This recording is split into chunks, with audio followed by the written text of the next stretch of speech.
was steady and that there were very few vibrations of any sort. This is a picture of the INSAT actually being deployed from the spacecraft. You can see that the deploy went very smoothly. At the moment of deploy, there were very few vibrations of any sort. This is a picture of the INSAT actually being deployed from the spacecraft. You can see that the deploy went very smoothly.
On the back of his shirt a couple of upticks on either side where you would expect wires to come in on either side of that harness. They're often portraying that this is live.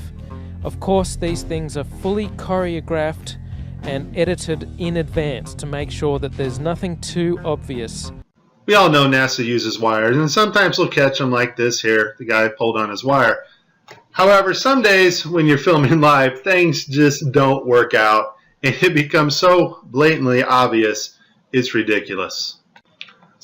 So in this clip, they're talking live feed, and we have a astronaut go by us in the background, obviously trying to give it a more realistic, spacey, station busy effect.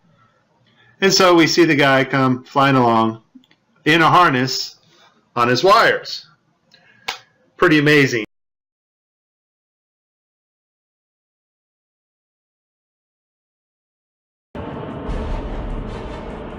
8.5 Gs, you're really being pushed into the seat, and all of a sudden, it stops. You're floating. It's a lot of fun.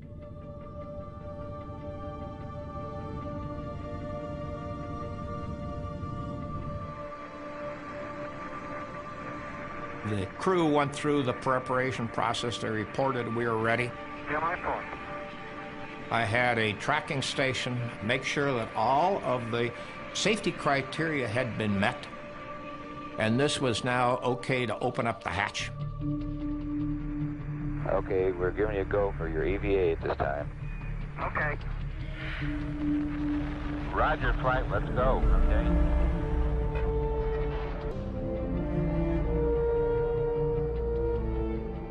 After we got the hatch open, Ed stood up in the seat and got ready to go, and we cleared him to go, and then he took and pushed off from the seat. Okay, my feet are out. I think I'm dragging a little bit, so I don't want to fire the gun yet. Okay, I'm separating from the spacecraft. Ed White is flying at 17,000 miles per hour, 200 miles above the Earth. Okay, I'm out. If the spacesuit fails, the difference in pressure will kill him instantly. If the lifeline fails, he'll literally be lost in space. The only thing to do would be to disconnect them and let them float around out there. I mean, it was, you know, these are things that's in everybody's mind. We don't have a plan. We don't have a checklist on how you kill your best friend. As White floats in space, a glove drifts out of the capsule. Looks like a thermal glove, Jim. I don't even know whose glove it was. I don't know whether it was his or mine. I feel like $1 million. Today, those pictures are a classic. They're still overpowering today to realize, number one, it's been done, and that we did it. It blew me away. This is the greatest experience. It's just tremendous.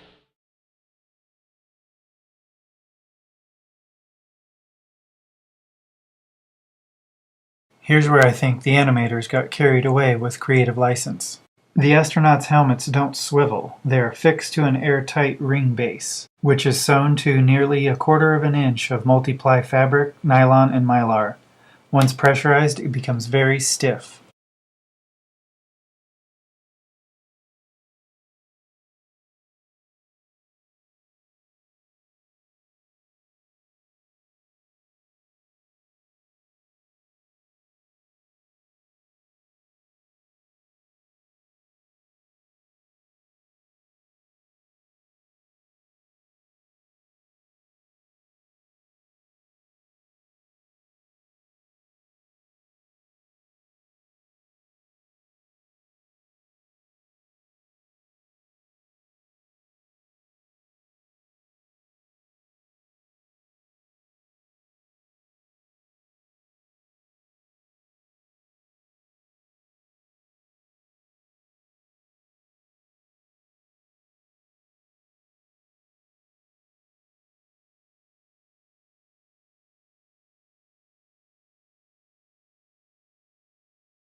Bubbles can often be seen during spacewalks.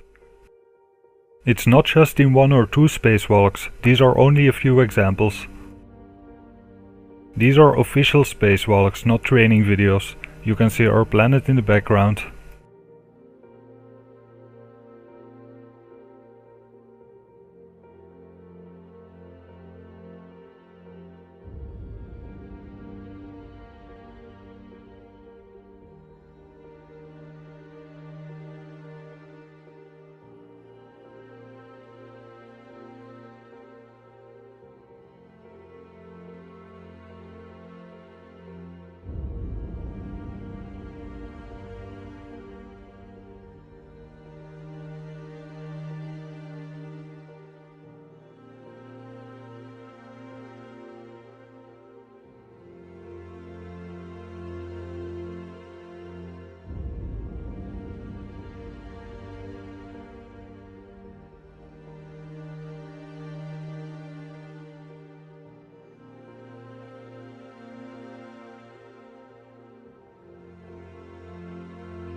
The International Space Station is a hoax. It's faked in the hull of an airplane performing parabolic flight in order to simulate zero gravity.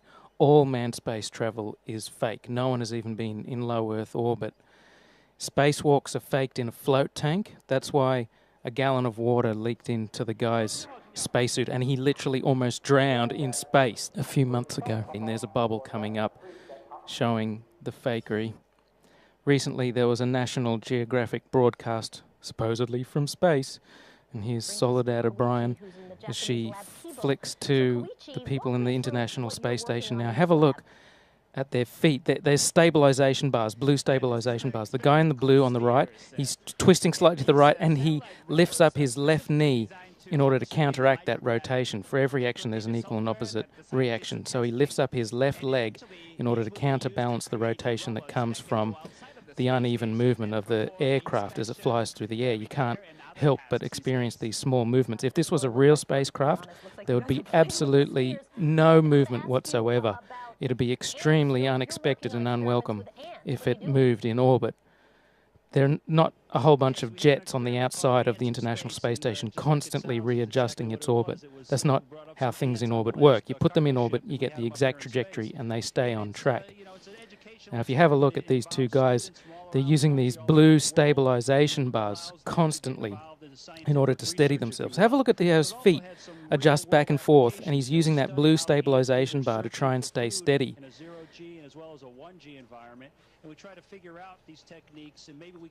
Constantly back and forth movement. Now he starts to rotate slightly. His feet start to move to his right. Wow. So Rick, earlier Katie was giving me right there, and he lifts up his left leg to try and counterbalance the rotation. As he moves away from there, he moves forward. And once again, he hangs on to the bar on the side with his left hand to stabilize himself.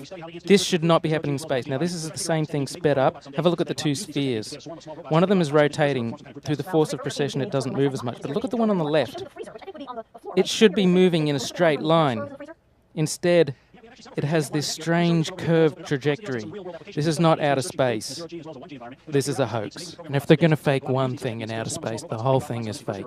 If the International Space Station was really available, they wouldn't go through all this.